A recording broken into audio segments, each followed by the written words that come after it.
جو صحابہ کا نام لے گا. میں اس دن ایک بات سن رہا تھا، شاید آج ہمارے اس مجمع میں وہ ساتھی موجود ہوں جنہوں نے وہ بات سنی ہو. میں ان کے لیے ایک بات کرتا ہوں.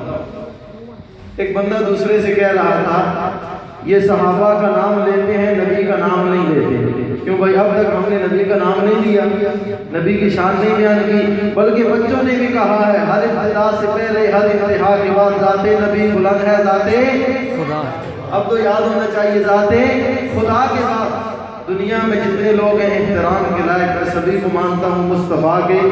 تو پھر وہ بات کہنے والا جھوٹا ہے کہ نہیں ہے؟ اور میں کہتا ہوں صحابہ کا نام ہم لیتے ہیں، کیوں لیتے ہیں؟ میں کہتا ہوں میں نوکر، بولے میں نوکر صحابہ دا، کیوں کہتے ہیں؟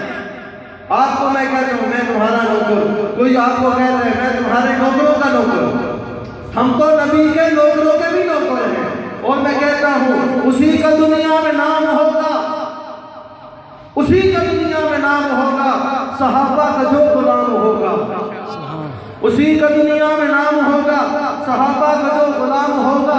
کرے صحابہ سے جو محبت وہی ہمارا امام ہوگا.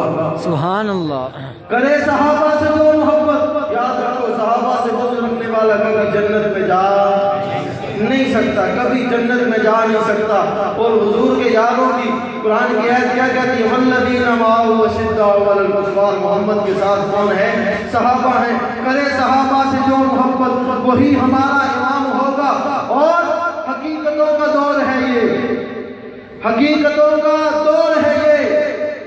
تم اس حقیقت کو یاد رکھنا، حقیقتوں کا دور ہے یہ. تم اس حقیقت کو یاد رکھنا. جہاں میں مثل شمس و قمر میرے صحابہ کا نام ہوگا. جہاں میں مثل شمس و قمر میرے صحابہ کا نام ہوگا.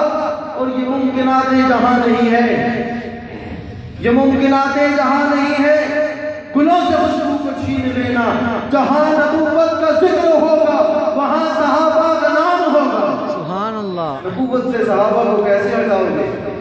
نبوت سے صحابہ کو اس لیے ہم صحابہ کے، ہم نبی کے یاروں کے، ہم نبی کے یاروں کے غلام ہیں. جہاں نبوت اور یہ ممکنات جہاں نہیں ہے، گلوں سے خوشبو کو چھین لینا.